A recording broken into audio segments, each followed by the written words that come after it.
What time is it, cool kids? Do you know what time it is? Oh yeah. That's right, cool kids. That's right. Cool kids, can you hear me now? Cool kids, guess what time it is? It's silver coins around the world time. That's right. Are you ready? I feel like this could be louder. Oh yeah. Let's get that mix just right, cool kids, because I don't want to let anybody down. I want everybody to enjoy the sweet vocal stylations and stylizing that's mesmerizing while we are categorizing our shiny baubles and bits. And cool kids, speaking of bits, today's silver coin is going to be from what country? Let's see, last time we did Jordan. So next up is Kazakhstan. Kazakhstan is number one exporter of potassium. Remember that? Yeah. Little sampling of a delicious film. Perhaps today we can do on the Borat, the special guest visitor for the shows. I remember when I first started collecting the silver. I was a wee boy, and my mother, she put me on her knee. Her beard was very long, and she said, "Hello there, I'm addicted to minis and loving it. You will go far in this business because you have a big, a crumb." And I said, "I do not know what you mean, mother." And she said, "Trust me, I know, I'm your mother." So I said, "Okay, mother." And then I began to collect many coins from many places. And here we are. We are going to do the right thing and show you for great viewings, make success,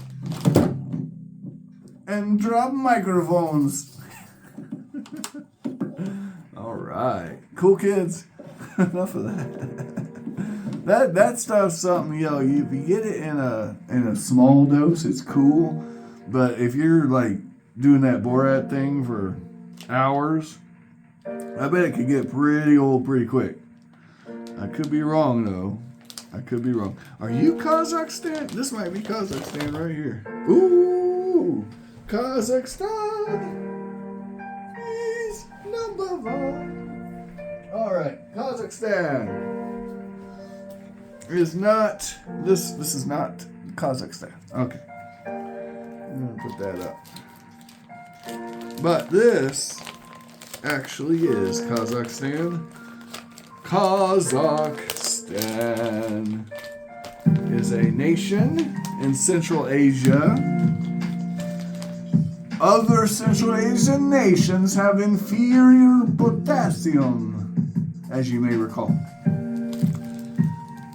All right, here we go. Kazakhstan. Let's pull it out. We'll look at the certificate of authenticity first. You'll notice the letters are Cyrillic. There's a reason for that.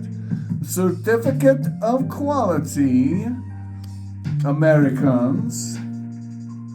We will do great readings in my home country. This is what it would mean. I will translate for you. This is the fourth coin of the Great Commander series, the original certificate of National Bank of Republic of Kazakhstan. Guarantees approves quality of this coin. The coin is legal tender in Republic of Kazakhstan. The specifications are as follows, if you are lucky, my little bambushkas. Name Sota Babars, Face value is 100 tenji. Metal is silver. The fineness is 95 of 1000s. Weight is 31.1 grams with a 0.31 plus or minus. This is high tolerance for Kazakhstan product. And diameter is 38.61 millimeters. Mintage is 15,000 units. Number is 363. If this is dollar bill, is very nice number because it's same forwards and backwards. But for this, we don't care. Get the F out of here with that. Now, let us look at the coin. Remember, you're about to behold magnificent Kazakh product, not made in Kazakhstan. Look at the workmanships on this coins. Look is gilded with golds. That is a nice touch. Nice touchy touch. Makes for amazing looks. And you can see is proof coin. I feel very excited when I see this coin. It gets me excited in my nethers. I feel it deep down in my chrome. Alright. This is a sexy Babar, Sultan Babar's mighty warrior god king, who will crush all who stand against him. Alright. Let's look at Kazakhstan on the computer and end this madness. Here we go, guys. Mr. Finney. Hi, Mr. Finney. Hi, Mr. Finney. Oh, boy. All right, friends. Kazakhstan, the Republic. Well, this is a former Soviet bloc nation. The 1991's your dead giveaway on that. Right here's where it says 1991. That's when the Soviet Union fell. Tenge has been their currency since 1993. This is 1 troy ounce, but it's sterling, so it's not 1 troy ounce of silver, but it's really close. It was made in Kazakhstan, surprisingly. So that's cool. Babar, Turkic Kipchak origin, was the 4th Sultan of Egypt in the Mamluk Bahri dynasty. He was one of the commanders of the Egyptian forces that inflicted a defeat on the 7th Crusade of King Louis IX of France. He also led the vanguard of the Egyptian army at the Battle of Ain Jalut in 1260, which marks the first substantial defeat of the Mongol army and is considered a turning point in history. Well, there you go, Babar. Alright, this is the coin in question, and it looks like I got a really good deal on it because I only paid $50. And it's looking like they tend to run a little more than that. But the melt value is less than half of what I paid for it. So from a stacking perspective, we were not winners. Alright, let's check out Kazakhstan and see what's up. Alright, Kazakhstan. Look at you, Kazakhstan, with all your scenic little spots, your dirty little secrets, you minx. Look at that lovely monument. Oh, wow. Man. Is that where the potassium is? Well, we're about to find out what the major exports... Ooh, look at that. Isn't that nice? Wow. Who said communism never produced anything? All right, here we go. They're not communists now, but anyway, moving right along. That I know of, yeah. We're about to find out. Now, notice how they spell their stuff. You see that? We're doing it all wrong. All right, here we go, guys. The Republic of Kazakhstan is a landlocked country mostly in Central Asia. and within a small part of Eastern Europe. So it's actually a European country, guys. Did you know that? It borders Russia to the north and west, China to the east. I mean, it's a big country. It is big. It's really big. Like, well, here, look at the globe here. That's what we need. We got to look at the map. Kazakhstan's freaking huge, guys. But it's on the steeps, so, you know, it's bigger than Saudi Arabia or something really close. It's, I mean, you're talking almost India-sized country here. It's not quite as big as the subcontinent of India, but it is freaking big. I mean, this is bigger than the Balkans. Like, this is a big place. Not a big population, but like I said, we're in the Gobi Desert, the steeps, the trash land of the world. No one cares. And the reason for that is let's talk geography. All the oceans are way the F out here. See that? And so that really affects the climate. And one reason I know this is because they theorized that when Pangea was a thing, most of the land on the earth was desert for this very reason. It's because you don't have the ocean currents, tides, and moisture. So for water to get to this far, especially after you go through the Himalayas and all this other stuff that's going on here, you know, precipitation is going to be fairly sparse anywhere in this. Anyway, like look here, Africa, the Sahara Desert. Look where it's at. You know, it all makes sense if you think about it. So here it narrows and you get less and less of that. But then there's a big desert down here. Anyway, the point is, these countries are going to be huge in this region. Like that's Mongolia, you know, sparsely populated. Siberia, sparsely populated, but just huge tracts of land. And what I theorize is, but this has something to do with Kazakhstan, so we're not going to talk about it. Let's get back to Kazakhstan. We're getting way off topic here. All right. Kazakhstan. It's been inhabited since the Paleolithic period, and the nomadic Iranian peoples were there partying. The Scythians, remember the Scythians? They were fun. Actually, I've heard of the Scythians. The Achaemenid Persian Empire. I actually have a coin from that empire. You know, and that's kind of marks the end of the ancient world and the beginning of the medieval period, actually, if I remember right. The Golden Horde. I actually have a coin from the Golden Horde. Yep. We'll get into that on one of our episodes of Silver Coins Around the World, matter of fact. So, anyway, moving right along. Kazakhstan's been inhabited. The bow tie culture goes back to 3700 BC. The Kazakh Khanate, so Khan, Golden Horde, right? That's going to be a big watershed moment. And then Russian Kazakhstan.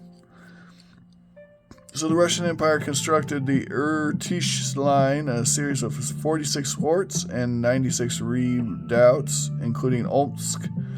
I'm not even going to try to pronounce this stuff. Semipalatinsk, Pavlodar, Orenburg, Petropavlovsk, to prevent Kazakh and Oirat raids into Russian territory. In the late 18th century, the Kazakhs took advantage of Pugachev's rebellion, which was centered in the Volga area, and yay, they fought.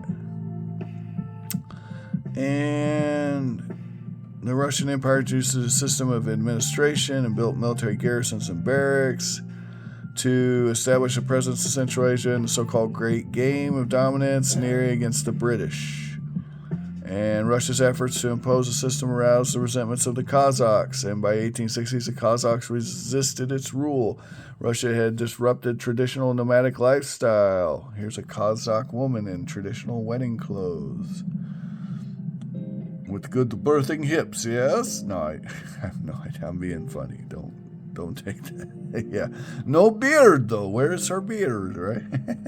Now, you guys all know that Sasha Baron Cohen, or whatever his name is, he's not really from Kazakhstan. He's not a Kazakh. I bet if you're a Kazakh, you're kind of actually offended by all of that. So if I've offended anyone, I don't apologize. Kiss my ass. All right, moving right along. Economy. Kazakhstan has a GDP of 179.332 billion, which that's pretty, I mean, it's not astounding, but it's more than any single person has, I believe. I could be wrong. Which is, that's doing better than a lot of these places. Per capita income is at 9,686, which is not amazing, but again, 140th, yeah, it's not very good. It's not very good. I'm sure GDP growth's nice, though, at 8.9% and 13.5%. We're having ups and downs here, though, I'm seeing. It's beginning to rise again. They are the leading exporter of uranium.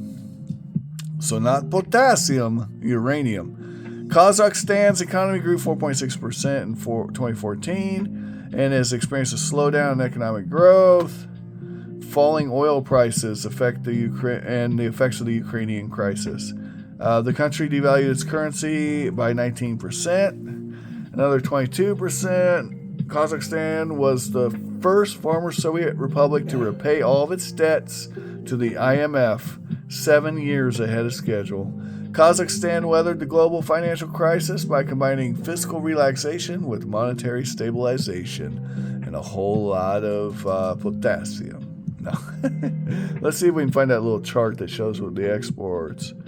All right. Kazakhstan increased its role in global trade by central positioning the New Silk Road.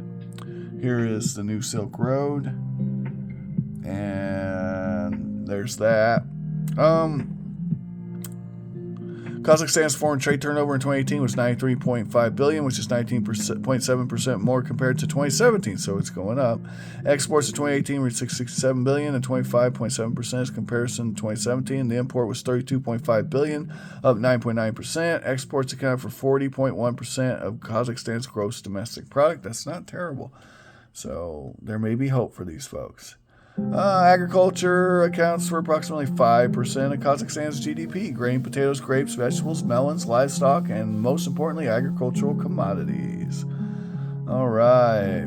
Livestock, wool, meat, and leather is what they make there. Way to go. Kazakh wine is produced in the mountains east of Almaty. Let's go party in Almaty.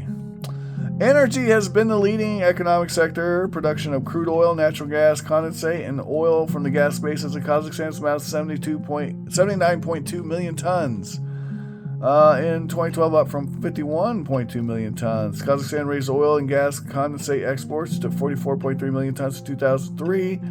Let's just face it, guys, they make a lot of gas and oil. Kazakhstan has the largest proven oil reserves in the Caspian Sea region. The National Oil and Gas Company, created in 2002, represents the interests of the state in the oil and gas industries.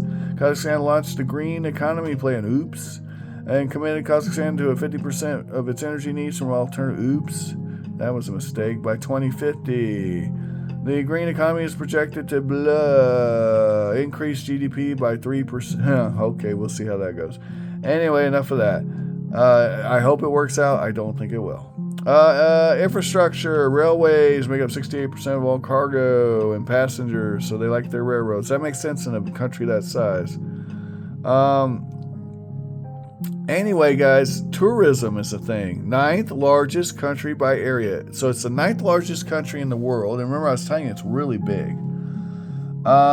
And the largest landlocked country in the world, which makes sense. It doesn't touch any oceans, guys. That's crazy, that a country this size.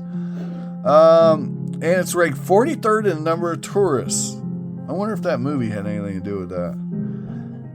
Yeah, But it's near, Armenia, Azerbaijan, Belarus, Moldova, Kyrgyzstan, Mongolia, Ukraine. And anyway, I got to get back to the table here. We're about at 20 minutes. Guys, find all the collectibles of your dreams while you're awake. If you cannot find them, do not blame me. I'm trying to show them to you. Please like, share, and subscribe to the video if you enjoyed the content, and have an amazing day. Bye-bye.